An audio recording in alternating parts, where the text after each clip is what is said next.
un petit exercice synthétique qui reprend un peu tout de façon mélangée. Le 27 que vous aviez en poly.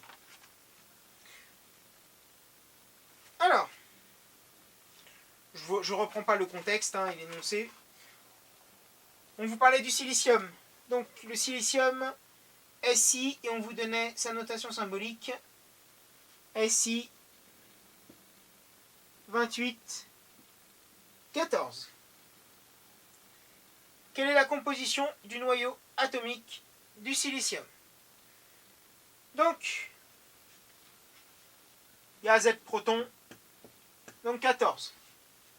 Je veux connaître le nombre de neutrons. N, A moins Z, toujours pareil, 28 moins 14. 14 neutrons. 14 neutrons.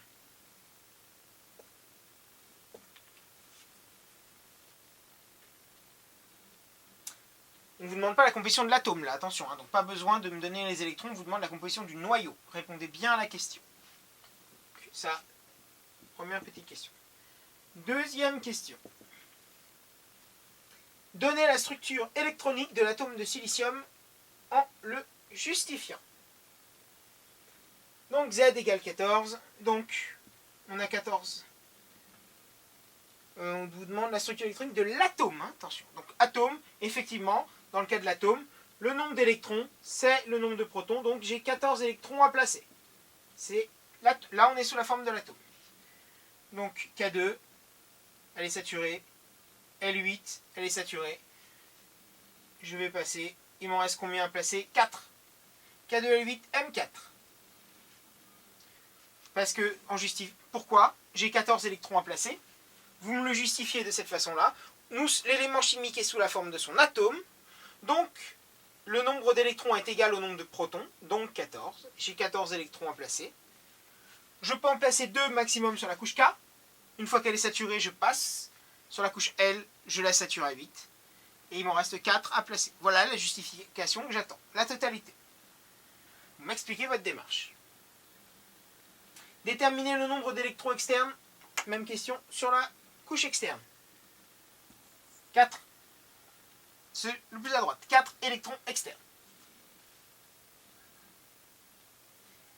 Question 3. Calculer la masse du noyau, puis la masse de l'atome en tenant compte de la masse des électrons. Comparer ces deux valeurs et commenter. Donc, troisième question. Donc, on va calculer la masse du noyau. La masse du noyau, c'est quoi? Le nombre de nucléons multiplié par la masse d'un nucléon, encore une fois, qu'on vous donnera. Donc là, il y a A égale 28, multiplié par 1,67.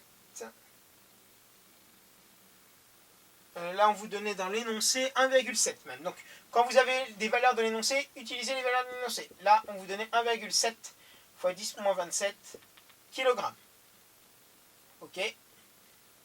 Donc, j'obtiens 4,76 fois 10 puissance moins 26 kg. Donc, je vais faire la masse totale de l'atome cette fois-ci, mais on me demande explicitement de tenir compte de la masse des électrons cette fois. Donc, c'est quoi? La masse du noyau, donc A multiplié par la masse des nucléons, la masse d'un nucléon, plus, donc ça c'est la masse du noyau, plus la masse du nuage électronique. Donc, c'est quoi? C'est Z, donc là on est sous la forme, donc c'est le nombre d'électrons, voilà, donc N d'électrons, multiplié par la masse d'un électron. Ça, c'est la masse du nuage. Donc, si vous faites le calcul, sachant qu'on vous donne la masse d'un électron, 9,1 fois 10 puissance moins 31 kg, bah, vous obtenez 4,76 fois 10 puissance moins 26 kg.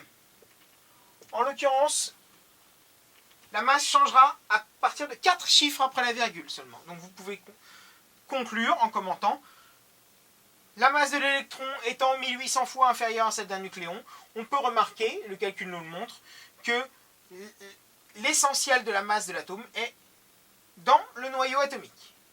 Donc la masse d'un électron, la masse du cortège électronique, on va dire qu'elle est négligeable.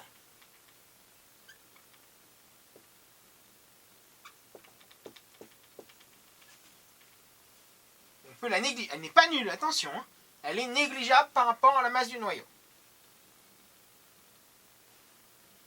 Donc, masse de l'atome est environ égale à la masse du noyau.